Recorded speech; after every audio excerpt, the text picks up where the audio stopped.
अच्छा माँ, अब तू आराम से सो जाना। मैं महारानी जी की पूजा खत्म होते ही वापस आ जाऊंगा। जल्दी आना। हाँ माँ, जल्दी ही आऊंगा। श्रीमान बेताल, मैं जानने को उत्सुक हूं कि कथा में आगे क्या हो और युद्ध का परिणाम क्या हो। सब बताऊंगा राजन। आगे हुआ ये कि जीवित तितलियां। इसका मतलब सौंदर्य लेखा यहाँ आ रही है और वो ये मेरी स्त्री वाली आवाज भी सुन लेगी। सौंदर्य लेखा? राजन, आप जरा यहीं रुकिए क्योंकि मुझसे मिलने कोई आया है प्रेत लोक से। बेतालनी मैंने बताया था ना, मैं उससे मिलकर उसे वापस भेजकर जल्दी आता हूँ।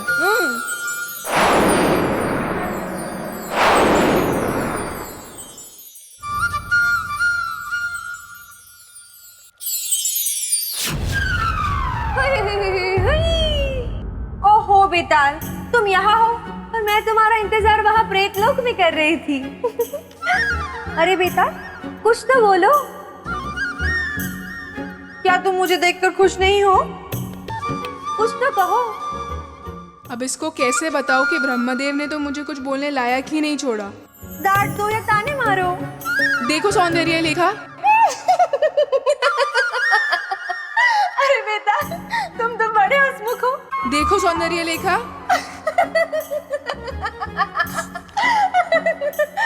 अब बस भी करो बेताल, अब तो अपनी आवाज में बात करो। क्यों, तुम्हें ये आवाज पसंद नहीं है? बिल्कुल नहीं। फिर तो हमारा विवाह भी नहीं हो सकता सौंदर्य लेखा।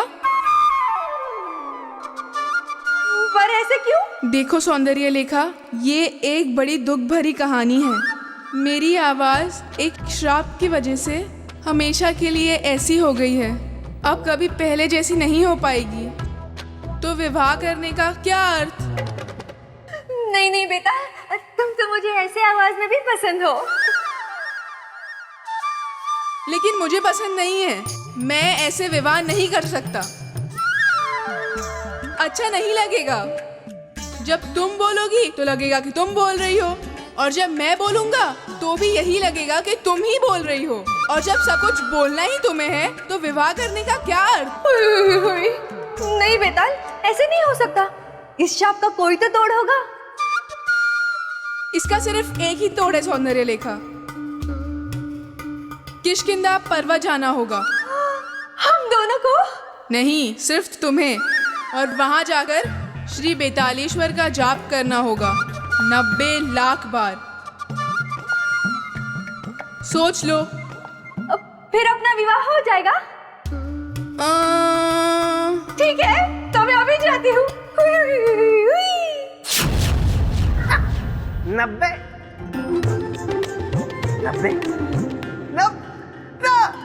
90 लाख बार जाप करने के बाद कोई विवाह के लायक बचता है क्या? पगली।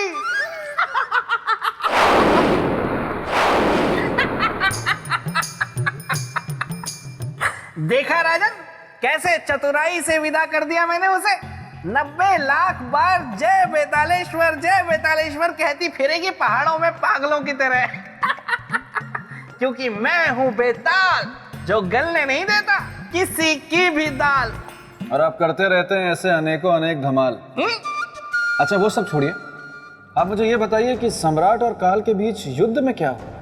युद्ध के सारे घोड़े भाग गए। आहा राजन, युद्ध बहुत ही भयंकर हुआ।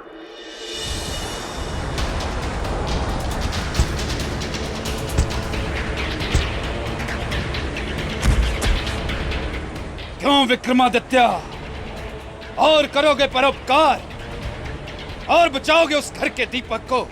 यह तृप्त हो गया मन। नहीं काल, एक परोपकारी का मन तब तक तृप्त नहीं होता जब तक वो अपने परोपकार का परिणाम नहीं देख लेता। तो अभी दिखाता हूं तुम्हें।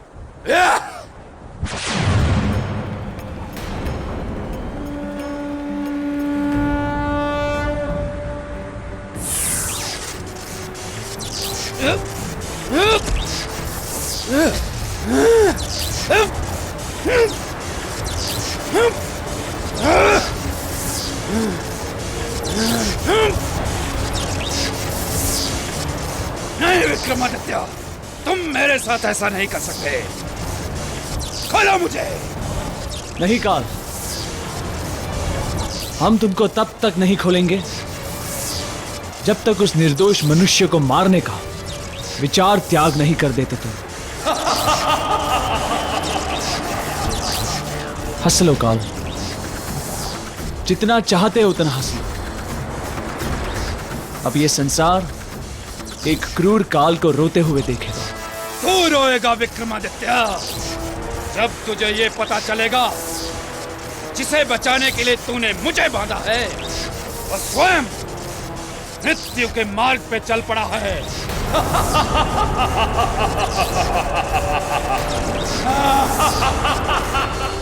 मेरे कारण महारानी जी को पूजा में बहुत देर हो गई। मुझे शीघ्र महल पहुंचना होगा। ये क्या? आप लोगों ने मुझे घेर क्यों लिया? क्योंकि तुम्हारी मृत्यु का आदेश है। मृत्यु का आदेश? पहना दो इसे बेड़ियां। किंतु सैनिकों, मुझे बंदी बनाने का कारण तो बताइए। मेरा अपराध क्या है? चतुर अपराधी कारण पूछकर खुद को निर्दोष सिद्ध करना चाहता है। छोड़ दो मुझे। बिना अपराध जाने मैं यहाँ से नहीं जाऊंगा। तुम लोगों को मुझे मेरा अपराध बताना ही होगा। ये किसकी आवाज है? बेटा ले चलो इसे घसीट के। मैं नहीं जाऊंगा। अरे कौन है? छोड़ दो मुझे। कौन है? बेटा नामदेव, मेरे बेटे को कहाँ लेके जा रहे हो? मैं नहीं जाऊंगा। अरे छोड़ दो। नामदेव बेटा, ये कौन लोग हैं जो तुझे बलपूर्वक लेके जा रहे हैं? सैनिक मुझे अपने साथ कैदी बना कर ले जा रहे हैं। अरे छोड़ दो मेरे बेटे को। ये महाराज का आदेश है। भावनाओं की आंच से नहीं पिघलेगा माता। हटिए, बाधा मत बनिए। ले चलो इसे। छोड़ दो मुझे। मेरे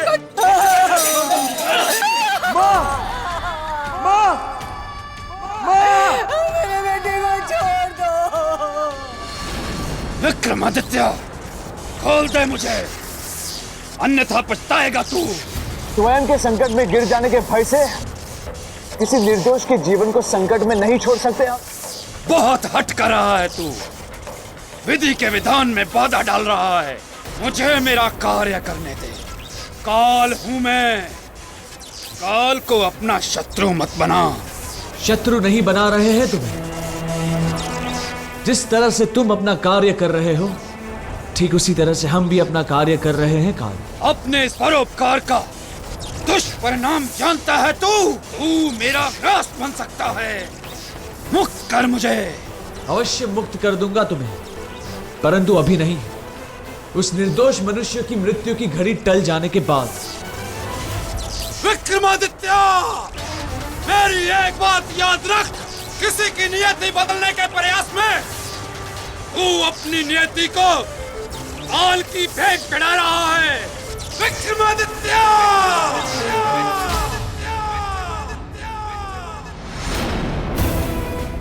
प्रश्न हमारे सुहाग के जीवन का है। हमें अपने सुहाग की रक्षा के लिए काल को रोकना ही होगा। रुक जाइए महारानी, रुक जाइए। नहीं आचार्य जी, अब ये क्षत्राणी रुकेगी तो सीधे काल के सामने। परंतु महारानी, काल को ऐसे नहीं रोका जा सकता है। तो फिर कैसे रोका जा सकता है? क्या विधि है काल को रोकने की? महाकाल की आराधना। तो हम अभी महाकाल की आराधना आरंभ करेंगे।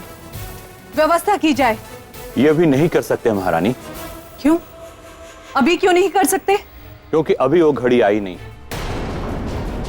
काल को रोकने के लिए महाकाल की आराधना तब करते हैं जब जीवन में काल का प्रभाव दिखना शुरू हो जाता है। तो फिर हमें उस घड़ी का पता कैसे चलेगा? मैं बताऊंगा। ठीक है, पर याद रहे कि काल की वो मनहूस घड़ी निकलनी नहीं चाहिए। दुस्साहसी, विश्वासघाती, नहीं जानता था तू इतना बड़ा छल करेगा। क्षमा करें महाराज, परंतु पूछने की दृष्टता कर रहा हूं। आपके इस क्रोध का कारण क्या है? मेरा अपराध क्या है? तेरा अपराध इतना बड़ा है कि उसके सामने मृत्यु दंड भी छोटा है। बेशक आप मुझे मृत्यु दंड दे दीजिए, परंतु आप मुझे मेरा अपराध बता दीजिए। बिना अपराध जाने मैं अपराध का बोझ लेकर नहीं मरना चाहता। तुझे जिस पेड़ ने छांव दी, तूने उसी की जड़ को काटा है। रखा था मैंने तुझे महारानी की सुरक्षा के लिए, और तूने उन्हीं का अपहरण किया। महारानी का अपहरण? ये आप क्या कह रहे हैं महाराज? मैं भला महारानी का अपहरण क्यों करूंगा? अपराधियों के लक्षण को मैं भली भांति जानता हूं तू नहीं स्वीकारेगा अपने पाप। सैनिकों, इस पापी विश्वासघाती के शरीर को तब तक तीरों से छलनी करो जब तक इसके प्राण ना निकल जाएं।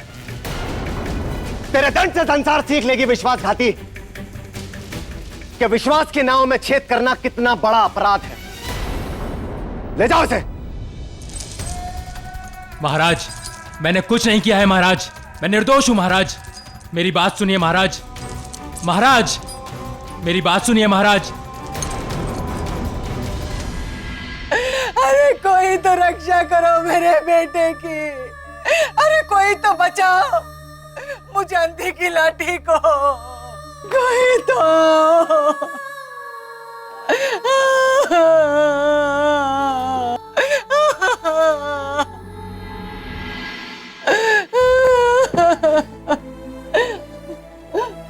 क्या बात है माता? मेरा बेटा, मेरा बेटा, मेरा बेटा।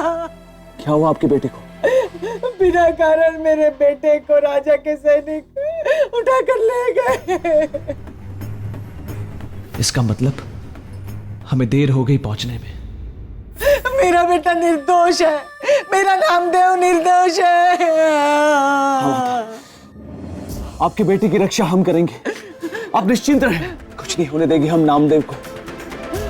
यह हमारा एक मां को वचन है।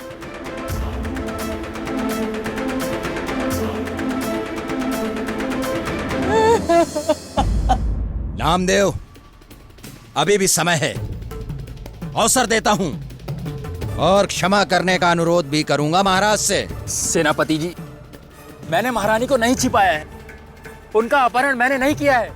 आप मेरी बात का यकीन क्यों नहीं करते? जो सुरक्षा कर रहा था वही कह रहा है ये बात। सेनापति जी, मैं अपनी माँ की सौगंध खाकर कहता हूँ, मैं विश्वासघाती नहीं हूँ। मैंने महारानी का अपहरण नहीं किया है। ऐसा घिनौना काम करने से पहले मैं कई बार सोचूंगा। मतलब तू अपना मुंह नहीं खोलेगा? सैनिकों, निशाना लगाओ इस पर और छलनी कर दो इसके शरीर को। लगाओ निशाना। मैंने महारानी को नहीं छिपाया है। नामदेव, अभी भी वक्त है, बता, बोल। मैं नहीं जानता सेनापति जी, मैं अपनी माँ की सौगंध खाकर कहता हूँ, कृपया मुझे छोड़ दीजिए। बेचारा नामदेव, इसका अर्थ कि परोपकारी सम्राट विक्रमादित्य अपनी पूरी शक्ति लगाकर भी उस बालक की मृत्यु को टाल नहीं पाए।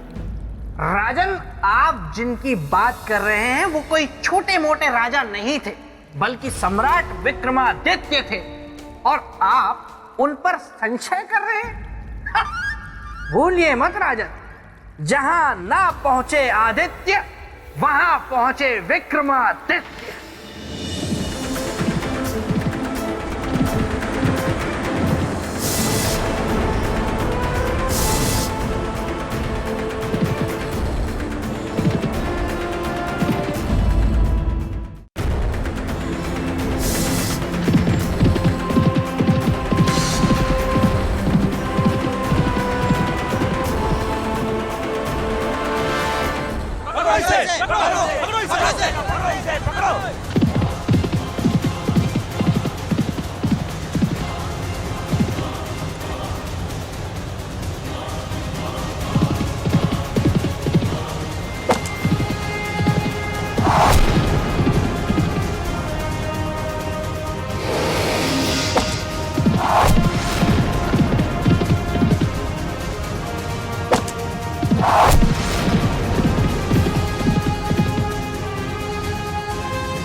देवदूत,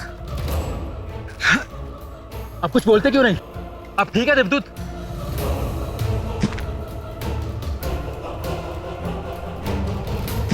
देवदूत, क्या हुआ आपको? देवदूत, आपके तो तीर लगे।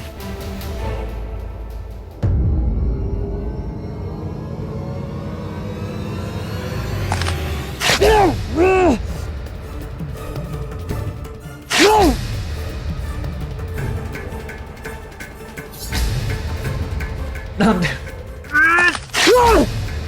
देवदूत, आप ठहरिए, मैं आपके लिए जल लेके आता हूं।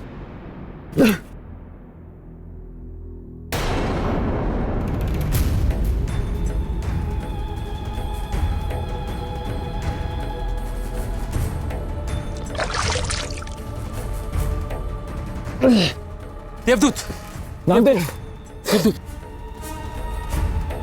नामदेव, हमारी चिंता मत करो, अपनी माँ को लेकर कोई सुरक्षित स्थान पे जाओ, जाओ।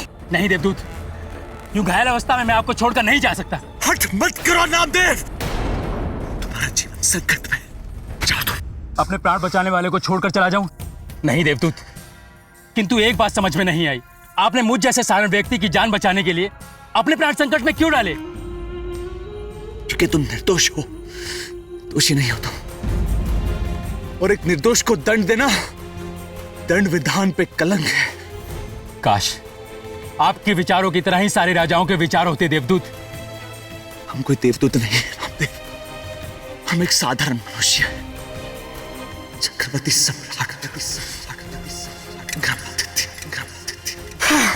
सम्राट, आगे बोलिए सम्राट, सम्राट कुछ बोलिए, सम्राट, सम्राट कुछ बोलिए, सम्राट आंखें खोलिए।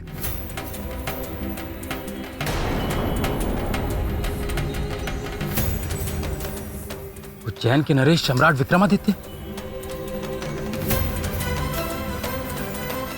मेरे प्राण क्यों ना चले जाएं, किंतु मैं आपको कुछ नहीं होने दूंगा। मैं अभी वैद्य को बुला के लाता हूं।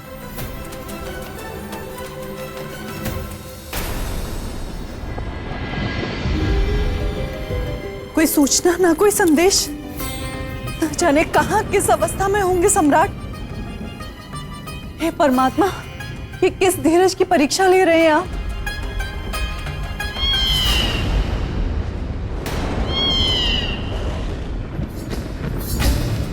काली बिल्ली, ये कैसा अशुभ संकेत है? हे परमात्मा, हमारे सम्राट की रक्षा करना।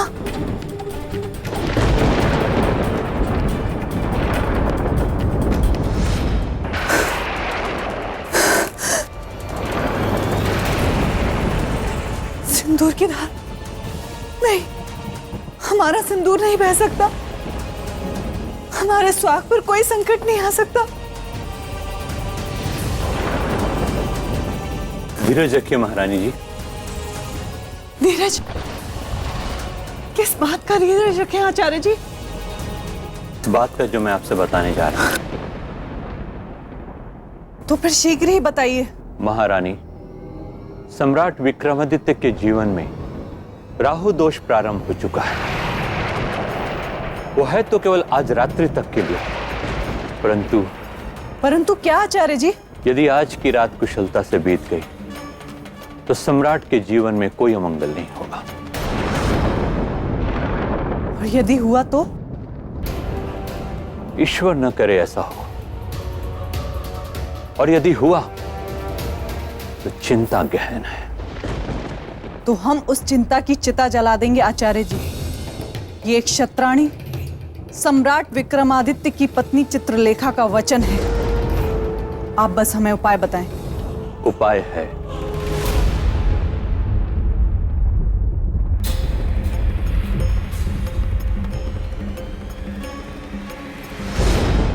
आचार्य जी,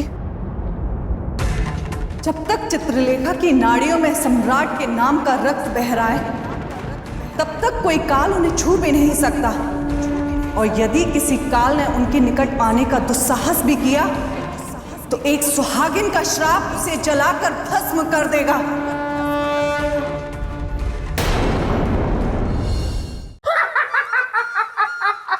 श्रीमान बेताल, श्रीमान बेताल, आप ठीक तो हैं? यहाँ मेरे मित्र का शरीर तीर से घायल हो गया और आप पूछ रहे हैं राजन कि मैं ठीक तो हूँ? वो तो अच्छा हुआ कि उस वैद्य को थोड़ी बहुत विद्या आती थी और उसने अपनी उस विद्या का प्रयोग करके विक्रम की रक्षा कर ली, वरना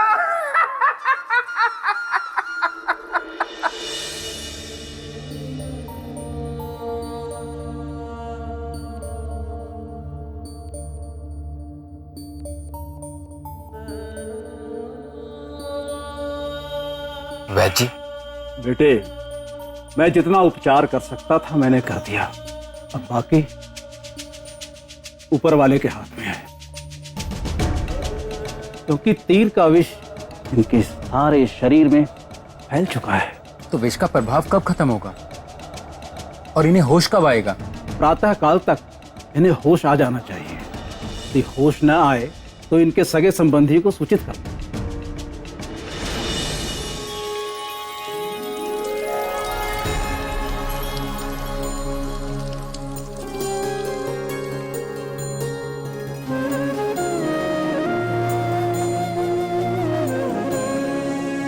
हे महाकाल, जीवन मृत्यु सबको अपने वश में रखने वाले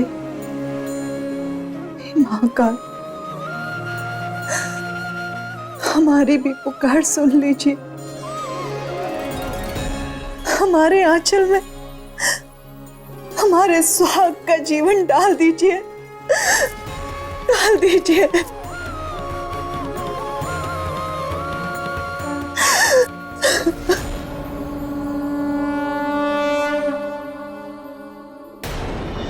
हे विधाता, मैं तुझसे भिक्षा मांगता हूं। मेरी जान बचाने वाले देवदूत को बचा ले। हे महाकाल, हमारी हथेली पर ये दिए तब तक जलेंगे जब तक कि हमारे सम्राट आकर फिर से हमारी मांग में सिंदूर नहीं भर देते और हमें अखंड सौभाग्यवती होने का आशीर्वाद नहीं दे देते। अन्यथा इन्हीं दियों की ज्योत को हम अपनी चिता की ज्वाला बना देंगे।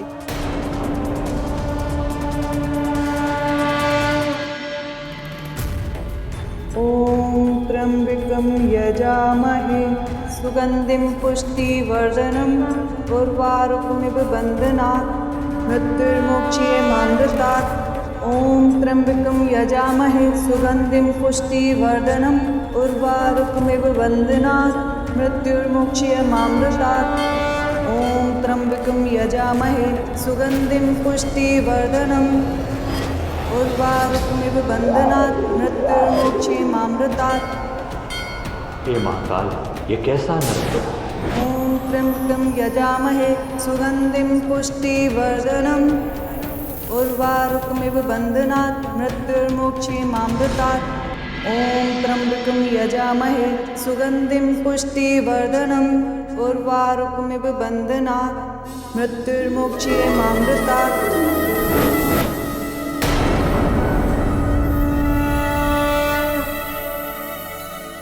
महारानी, राहु काल टल चुका है। सम्राट का जीवन अब बिल्कुल सुरक्षित है।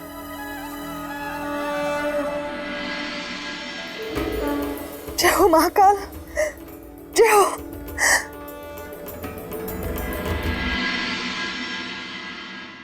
वैद्य जी, वैद्य जी। अरे भगवान, तेरा लाख लाख शुक्र है। आप खड़े क्यों हैं? आप बैठिए, आराम कीजिए। नहीं वैद्य जी, हम बिल्कुल स्वस्थ हैं। मृत्यु के मुंह से किसी को वापस लौटते देखना मेरे लिए तो पहला अनुभव है।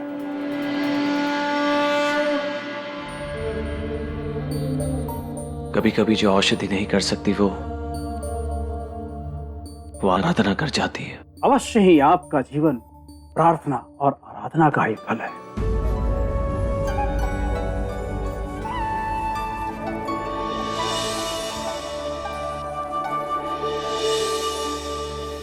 कहना नहीं चाहिए फिर भी कहते हैं। हम आभारी हैं आपके प्रेम के, आपके समर्पण के और आपकी निष्ठा के।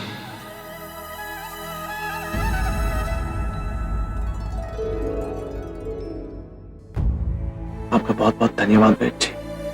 खुश रहो। हम पास के जंगल से कुछ औषधि लेकर आता हूं।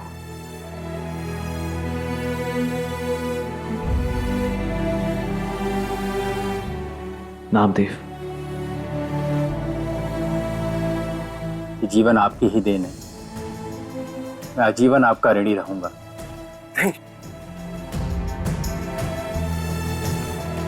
ऋणी तो हम आपके रहेंगे।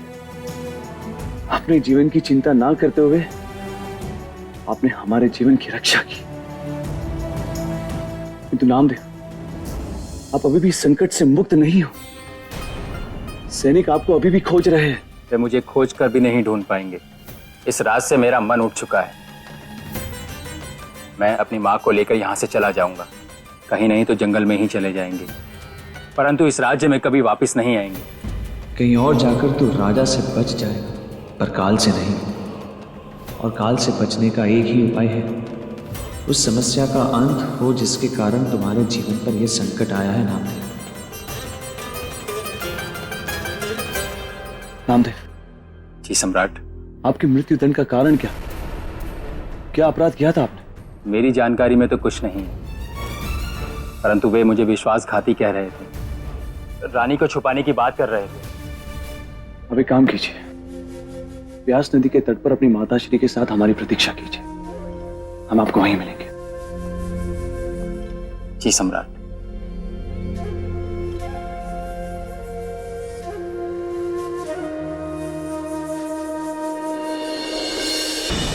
श्रीमान बेताल, श्रीमान बेताल, श्रीमान बेताल, क्या हो गया? आप कुछ बोल क्यों नहीं रहे? चलिए राजन, उज्जैनी चलिए। आम का मौसम आ गया है और मैंने सुना है उज्जैनी के आम बड़े मीठे होते हैं। हम दोनों मिलकर खाएंगे। और सोचिए ना, उज्जैनी की प्रजा आपको देखकर कितनी प्रसन्न हो जाएगी, और महारानी वल्लरी वो तो गद गद हो जाएंगी। चलिए चलिए उज्जैनी चलते हैं, घोड़ा निकालते हैं। नहीं श्रीमान बेताल, अभी ना तो आपकी परीक्षाएं पूरी हुई और ना ही मेरा संकल्प। और जब तक ये पूरे नहीं हो जाते तब तक मैं आम नहीं खाऊंगा। इसीलिए तो मैं चुप। मैं क्या मूर्ख हूं जो आपकी परीक्षाएं ले रहा हूं? आपकी मैं दादी या नानी हूं जो आपको कहानियों पे कहानियां सुना रहा हूं? मैं अब ये सब कुछ नहीं करूंगा। मैं समझा नहीं। इसीलिए मैं आपको समझा रहा हूं। भूल जाइए ये सब कुछ राजन, भूल जाइए ये सिंहासन, भूल जाइए ये परीक्षाएं, भूल जाइए मुझे, बस कहानी खत्म। बेताल, तुम पुनः अपने पद से भटक रहे हो। तुम्हें इसका कठोर दंड मिलेगा। नहीं नहीं, वो मैं भावनाओं में बह गया, इसीलिए ये कह गया।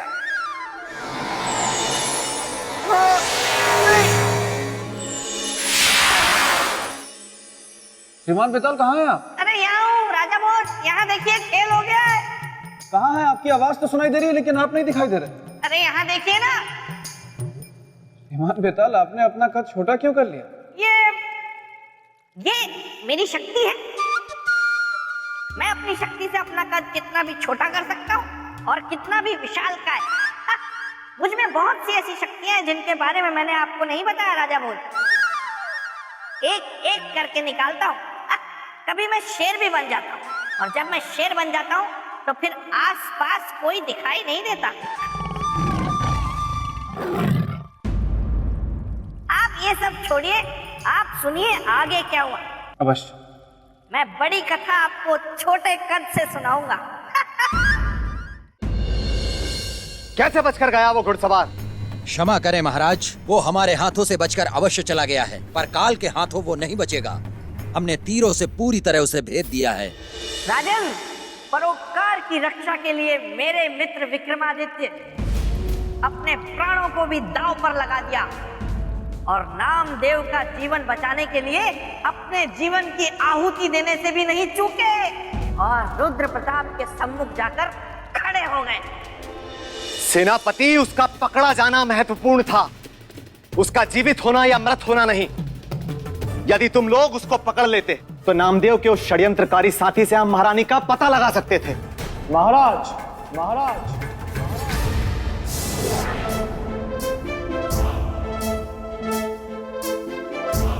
हमने ही महारानी के सुरक्षा कर्मी नामदेव के जीवन की रक्षा की।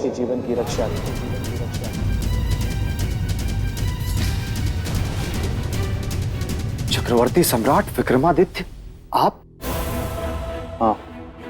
हाँ, आपके जैसा धर्मिष्ठ, चरित्रवान, उदार और परोपकारी राजा, और आपने किया ऐसा षड्यंत्र? नहीं, तो इसे और क्या कहेंगे? मानवता महाराज, और इसी की खातिर हमने एक निर्दोष का जीवन बचाया, ताकि राज धर्म का दंड विधान प्रश्नों के घेरे में खड़ा ना हो। और अब अगर आपकी अनुमति हो तो एक सम्राट एक महाराज से प्रश्न पूछना चाहेगा। कैसा प्रश्न? नामदेव की मृत्यु दंड का प्रश्न। इतने कठोर दंड का कारण क्या था? उसका विश्वासघात, उसका छल, उसकी बदनीयती। जिस स्थान ने उसको समाज में सम्मान दिया, उसी स्थान का उसने सर्वनाश किया। अपहरण किया है उसने हमारी महारानी का, अगवा करके ले गया है वो हमारी अर्धांगिनी को। किंतु महाराज, इस बात को आप इतने विश्वास से कैसे कह सकते हैं कि महारानी का अपहरण नामदेव ने ही किया था? इसका कोई ठोस प्रमाण, कोई साक्ष्य है आपके पास? हां है, और ठोस प्रमाण है। क्या है? नामदेव महारानी रागेश्वरी का निजी अंगरक्षक था। कल की ही बात है, महारानी नाग देवता की पूजा करने हेतु नाग मंदिर के लिए जा रही थी। महाराज, आप निराश ना हो, हमारी नागदेव की पूजा व्यर्थ नहीं जाएगी। नागदेव की कृपा से हमें संतान सुख अवश्य ही प्राप्त होगा। नागदेव के प्रति आपकी निष्ठा ने अब हमें भी आशाओं से भर दिया है। हमारी संतान बेल बढ़ेगी, हम भी अब निसंतान नहीं रहेंगे। महाराज की जय हो, महारानी की जय हो। नाग मंदिर जाने की पूरी तैयारी हो चुकी है। चाहिए महाराज। और उसके बाद आरती प्रारंभ होते ही जो अनर्थ हुआ, हम आपसे उसका वर्णन भी नहीं कर सकते सम्राट। ऐसा क्या अनर्थ हो गया महाराज? हे नाग देवता, हमारी प्रार्थना स्वीकार कीजिए। हमें मां बनने का गौरव प्रदान कर हमारे व्रत को सफल कीजिए।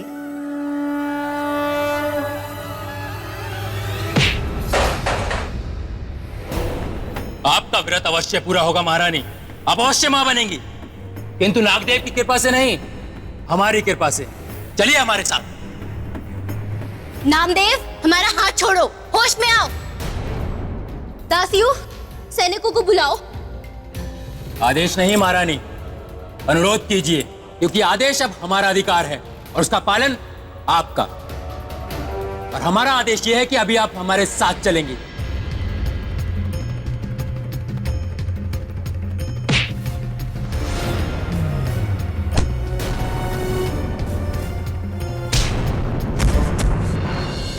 ये हमारे वही विश्वास पात्र सैनिक हैं जिन्होंने कल उस कुटिल को रोकने की कोशिश की थी।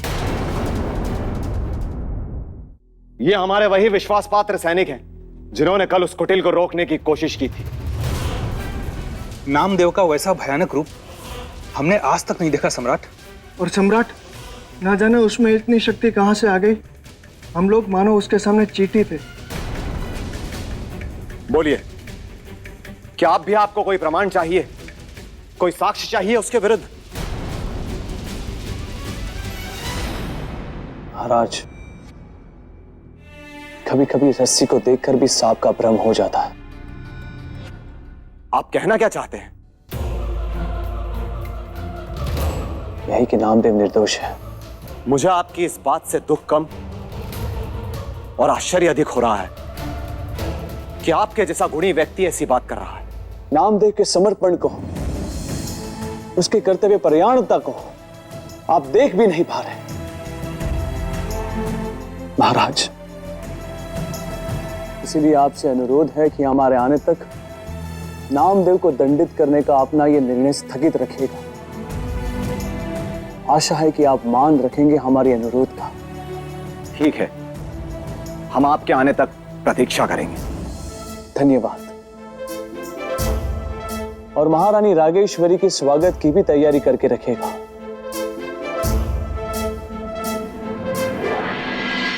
विक्रमादित्य, काल को जाल में फंसाकर काल के क्रोध की अग्नि कुंड में स्वयं की आहुति बन रहा है तू।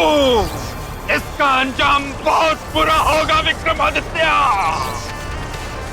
अपना भला चाहता है तो मुक्त कर मुझे और जाने दे नामदेव के पास। विक्रमादित्य!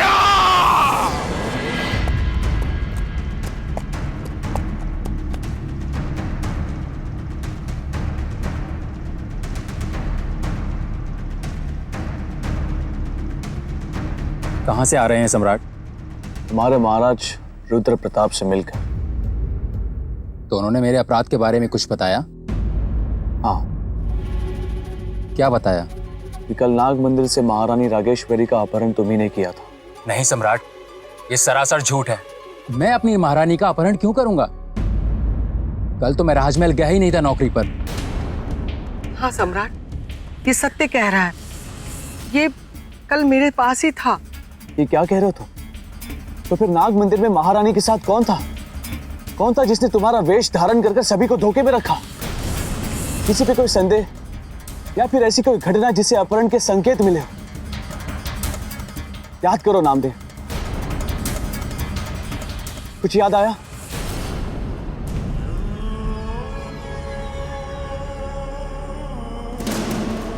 हाँ सम्राट, मुझे कुछ कुछ याद आ रहा है। क्या याद आ रहा है नामदेव?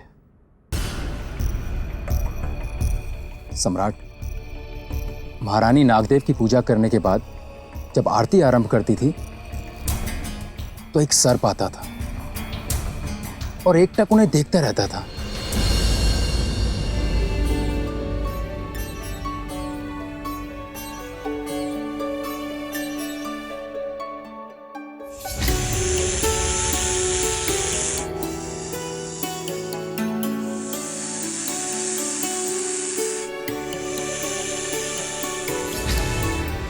पहले तो मैंने साधारण सी बात समझकर उस पर ध्यान नहीं दिया, परंतु जब वो प्रतिदिन आने लगा तो एक दिन मैंने द्वार पर ही उसका रास्ता रोक लिया।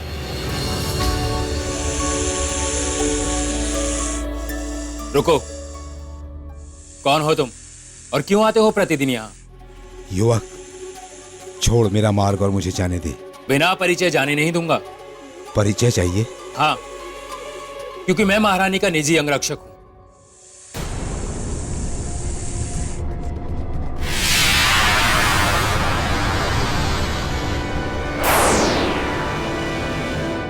नादान युवक, मैं तक्षक नाग हूं, विषधर तक्षक नाग। अपना हित चाहता है तो हट जा मेरे रास्ते से। क्षमा करना, मेरा कर्तव्य हटना नहीं, काम पर डटे रहना है। हर उस बाधा को रोकना जो महारानी की नाग देवता की पूजा में विघ्न उपस्थित हो। इसलिए मैं तुम्हें जाने नहीं दूंगा। तेरा ये दुस्साहस कि तू तक्षक को रोके? यदि मैं चाहूं तो तुम्हें अभी यहीं अपने विष से जलाकर भस्म कर सकता हूं, लेकिन यहां इस स्थान पर ऐसा करना नाग देवता का अपमान होगा। इसलिए ऐसा नहीं करूंगा, किंतु तुम्हें दंड अवश्य दूंगा, और ऐसा दंड दूंगा कि भविष्य में संसार तक्षक का मार्ग रोकने की मात्र कल्पना भर से भी कांपेगा। मात्र कल्पना भर से।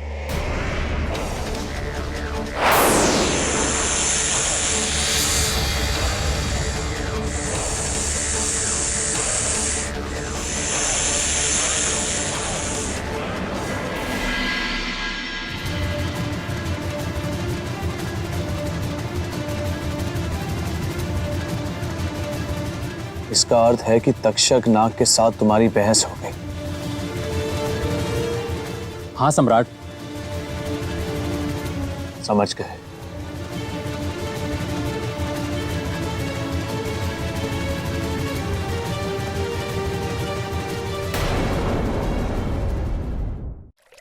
इतना छोटा कर दिया। श्रीमान बेताल, मैंने मान लिया कि आप में किसी भी रूप को धरने की शक्ति है, किंतु कृपा करके मुझे आगे की कहानी सुना। मैं जानने के लिए उत्सुक हूं। राजन, ऐसा कीजिए, आप थोड़ा विश्राम कर लीजिए, क्योंकि कहानी सुनाने का अभी मेरा मन नहीं हो रहा। थोड़ी देर बाद मेरा मन हो जाएगा, फिर मैं आपको कहानी सुनाऊंगा। तब तक अगर आप चाहें तो जल और फल ग्रहण कर लीजिए। लेकिन श्रीमान बेताल, मैं भूखा और प्यासा नहीं हूं, पर मैं कथा सुनना चाहता हूं। देखिए, मैं बेमन से सुना तो दूंगा, पर फिर कुछ भूल गए अब तो, इसलिए बाद में सुनाता हूँ ना, जाइए ना। अच्छी बात। बेताल, ब्रह्मदेव, तुम पुनः अपने पथ से भटक रहे हो। नहीं ब्रह्मदेव, ये तो मैंने जानबूझकर ऐसी कहानी सुनाई। मुझे पता था ये सुनकर आप जरूर प्रकट होंगे। कृपया मुझे इससे मुक्त कर दीजिए। ठीक है, किंतु स्मरण रहे, यदि तुम पुनः अपने पथ से भटके तो तुम्हें कठोर दंड मिलेगा। हाँ, मैं नहीं भटकूंगा।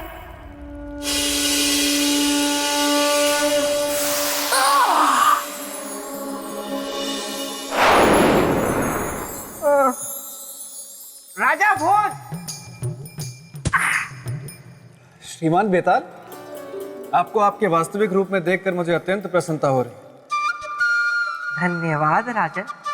आइए राजन, मैं अब आपको आगे की कथा सुनाता हूँ। अवश्य। राजन, तक्षक बड़ा ही मायावी नाग था। उसने राजा परीक्षित को भी फूलों के हार में छिपकर डसा था।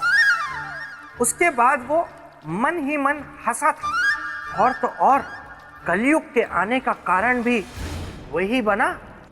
तब तो ये कार्य बहुत चुनौतीपूर्ण रहा होगा। हाँ, और चुनौती का दूसरा नाम थे मेरे मित्र विक्रमादित्य। हे नागदेव, हम संसार वासियों के लिए आप हमेशा से भगवान रहे, हमारे पूजनीय। परंतु आज तक्षक के कारण सदियों से हो रही आपकी भक्ति और आस्था टूटने के कगार पर है। ऐसा क्या किया उसने सम्राट? कौन सा कुकर्म किया? कौन सा अधर्म? उसने पृथ्वी लोक से महारानी रागेश्वरी का पूजा स्थल से अपहरण किया है। अपने इस घिनौने कुकर्म से आपके देवत्व और नागकुल को कलंकित किया है उसने। आपके भक्तों के हृदय में कटुता और शत्रुता का विष भर दिया। इसलिए हे नागदेव, हमारी आपसे विनती है, उसके लोक जाने का मार्ग बताए हमें।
ये है नागलोक।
रुको! कौन हो तुम? सम्राट विक्रमादित्य। कहाँ से आए हो? पृथ्वी लोक से। यहाँ नागलोक में क्या कर रहे हो? तक्षक से मिलने आए। पृथ्वी लोक के वासियों का उनसे मिलना बुरा सपना है। लौट जाओ, अन्यथा तुम हमारे विष के तुम विशेष पात्र बन जाओगे। क्योंकि मनुष्य हमारा दुश्मन है। अपने जीवन का कोई मोह नहीं, परंतु दूसरों के जीवन से अवश्य मोह है। हमारा मार्ग छोड़ो, जाने दो हमें। असंभव! मित्रों, इसे समझाना व्यर्थ है, मार दो इसे।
सम्राट विक्रमादित्य,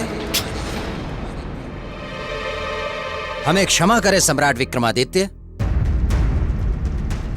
हम जान गए हैं कि हमारा विश्व व्रत तोड़ने वाला कौन है।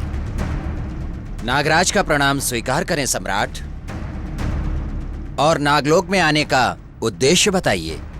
तक्षक राज से मिलना हमारा उद्देश्य है, कृपया आप हमारी सहायता करें। अवश्य सम्राट, अवश्य। आप मेरे साथ प्रस्थान कीजिए। तो बोलिए राजन, एक तरफ थे मेरे मित्र सम्राट विक्रमादित्य, निस्वार्थी, जो एक अनजान मनुष्य के प्राणों की रक्षा के लिए नागलोक तक चले गए, और एक आप हैं स्वार्थी, जो मेरे मित्र के सिंहासन को प्राप्त करने की लालच में यहाँ चले आए। सही कहा आपने बेटा, मैं हूं लालची। यदि अपनी प्रजा के हित के बारे में सोचना लालच है तो मैं हूं लालची। यदि अपनी प्रजा को चक्रवर्ती सम्राट विक्रमादित्य की प्रजा के समान न्याय, सुख, शांति और आर्थिक समृद्धि देना लालच है तो मैं हूं लालची। राजन, पहले तो आप झरने का पानी पी के ठंडे हो जाइए, और दूसरी बात, आप मुझे अपनी लच्छेदार बातों से फुसला नहीं सकते। मैं आपको कभी इस सिंहासन पर बैठने नहीं दूंगा। फिलहाल आप आगे की कथा सुनिए।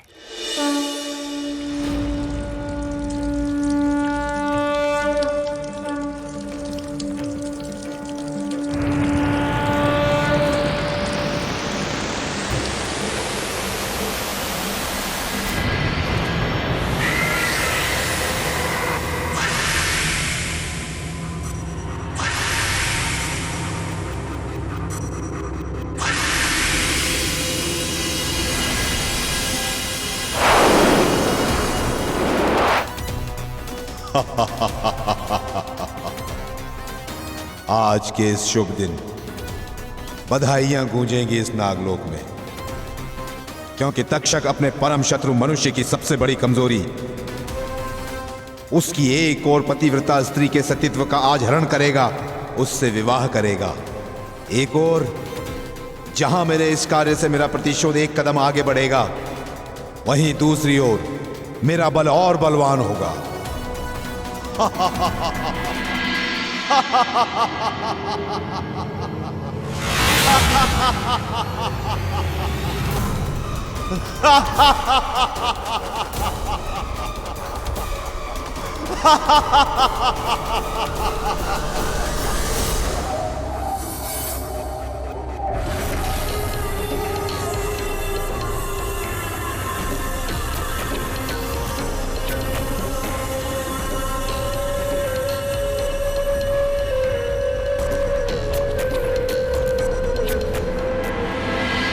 तक्षक, तक्षक, तक्षक।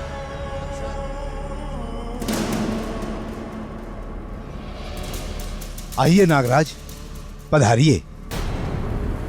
तक्षक के विवाह के शुभ अवसर पर आपका स्वागत है।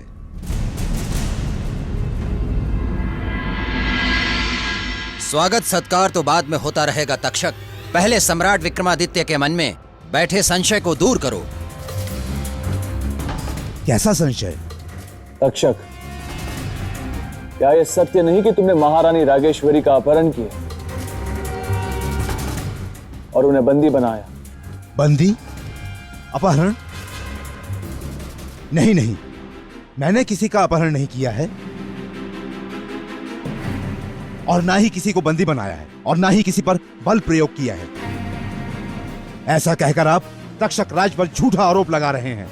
यदि ये आरोप है तक्षक, तो सत्य क्या है बताइए हमें। हाँ तक्षक, अपने पक्ष को रखकर सत्य को सिद्ध करो। नागराज, सत्य यह है कि मनुष्य जाति हमारी शत्रु है, सदा ही हमारा अहित चाहती है, अहित करती है, और आज ये हमारे विवाह के पावन अवसर पर हमारा अहित करने आया है। नागराज, मनुष्य जाति हमारे लिए बाधा थी, विघ्न है और व्यवधान रहेगी। तक्षक, आरोप का उत्तर प्रत्यारोप नहीं होता। यदि तुम सत्य कह रहे हो तो सिद्ध करो। आप कहते हैं तो मैं अभी सिद्ध कर देता हूं। देवी रागेश्वरी को उपस्थित किया जाए।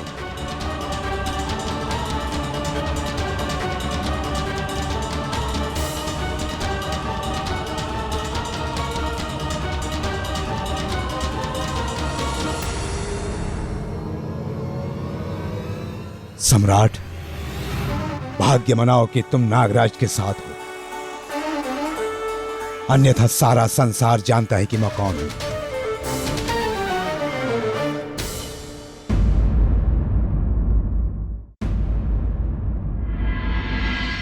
आपने बुलाया स्वामी?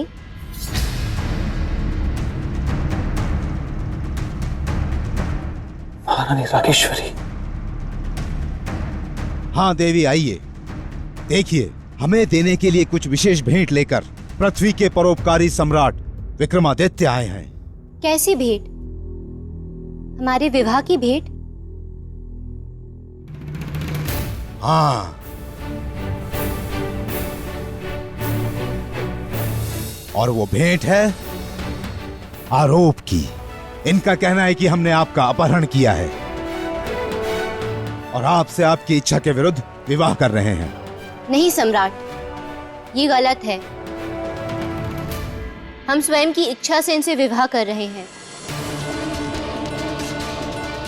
महारानी रागेश्वरी, ये आप क्या कह रही है?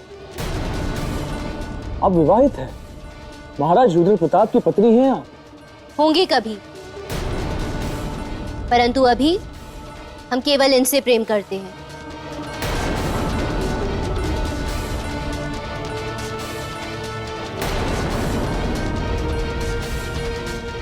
हम नहीं विश्वास करते आप जो कह रही उसमें। आप जो कुछ भी कह रही वो इस तक्षक के भय से कह रही। प्रेम में भय कहाँ सम्राट? प्रेम तो निर्भय है, निर्भीक है। नहीं मान सकते आप, ये सत्य नहीं है देवी। बस सम्राट, बस। अब आगे एक शब्द नहीं। आपने जो प्रसंग छेड़ा था उस प्रसंग का सुखद अंत हो गया है। सुन लिया आपने जो सुनना था। आपके आरोपों का उत्तर आपको मिल गया है। अब आपकी भलाई इसी में है कि आप चुपचाप यहां से चले जाइए। शुभ कार्य में विघ्न उपस्थित करने की कोशिश ना करें। जाइए यहां से। आइए देवी, बैठिए यहां।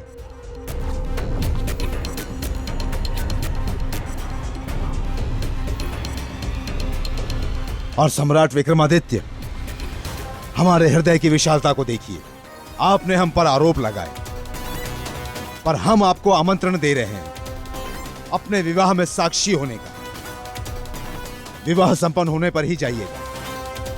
पुरोहित जी, शुरू कीजिए।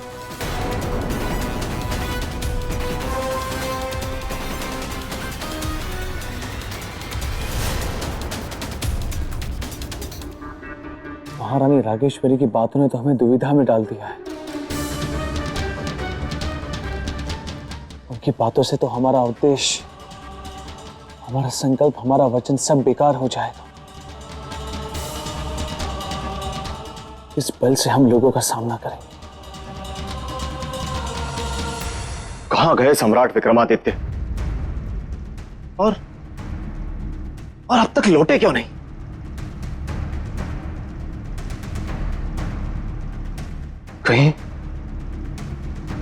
कहीं उन्होंने हमें धोखा तो नहीं दे दिया?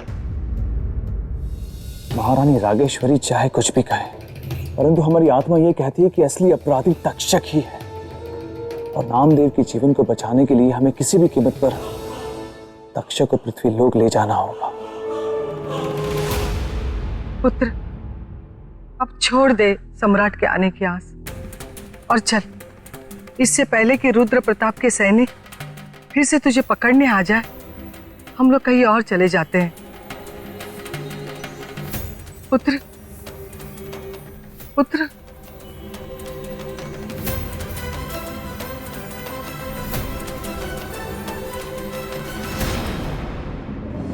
परमपिता परमात्मा, हम तो भारी धर्म संकट में फंस गए।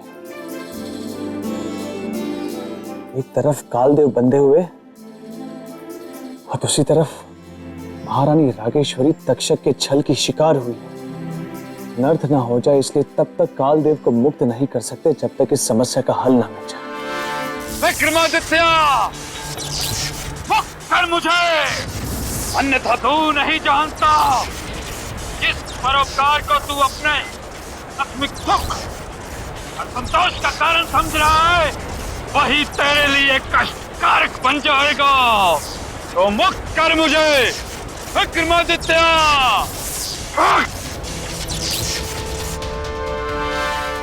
तक्षक के विवाह को रोकने के लिए हमें शीघ्र ही कोई उपाय खोजना होगा, अन्यथा हम दूध का दूध और पानी का पानी अलग नहीं कर पाएंगे।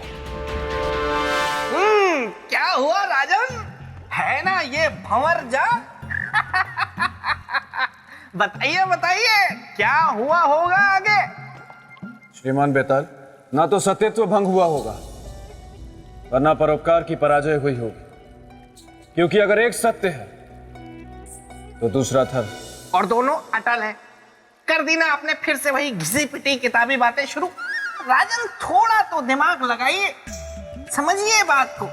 अरे महारानी तो तक्षक के बस में थी, फिर ऐसा कैसे हो सकता है कि उनका सत्यत्व भंग ना हुआ हो? बोलिए, उत्तर दीजिए। या तो उत्तर दीजिए या भूल जाइए सिंहासन को।